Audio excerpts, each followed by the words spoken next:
I think right now we're just working on myself, trying to improve myself, and just get better.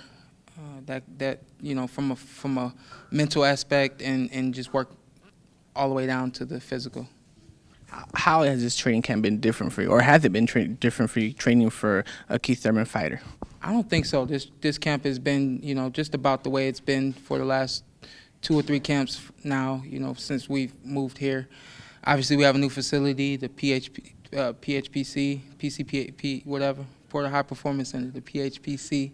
And, all this right here, we're just trying to incorporate everything that we can to be as ready as we can for this fight. We have the altitude chamber over there, and we work in there a couple times a week at about 12,000 feet above altitude. So we're working hard. Very interesting time right now in the welterweight division. You got all these different guys, wanting to claim that they're the best.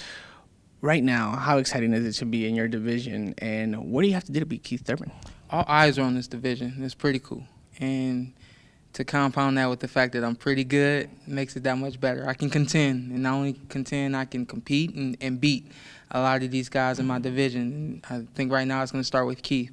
So I'm looking forward to this fight. All eyes are on this fight. It's been talked about for a long time, and I think people you see what's getting in the ring soon. You have 2 world-class fighters, 2 young, hungry fighters, and we're about to duke it out. I'm excited. Do you see this fight? How do you see this fight stylistically, in your opinion?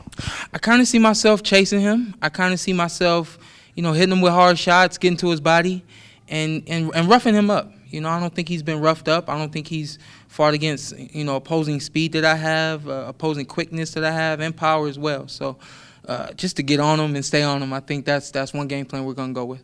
Do you think that's the X factor, the fact that he hasn't really felt anybody just go at him and really hurt him with punches? You know what? More than anything, I think it can be. It can be a factor that he's never fought anyone at this high level. So, is he in for some surprises, or is he going to be able to adjust? So our job is to keep those surprises coming and make it very hard for him to adjust, and just make it a rough, hard night for him and win that fight. People are already talking about, the winner of this fight will probably go and face Danny Garcia, since Amir Khan went up to face Canelo. What are your thoughts on that? I know you never want to overlook a fighter, but just on the whole welterweight division, is that something you would do, is just try to unify the titles? Yes, definitely want to unify the titles, and I think more than anything it makes sense. So it's me and Keith. It could have been me and Danny. It could have been Keith and Danny. But it's Keith and I, and from there we'll move on and probably look at unifying some titles or going after another big name, a young guy that is worthy of that I'm worthy of fighting and is worthy of fighting me. We're not looking past any of these young guys to go after some old heads.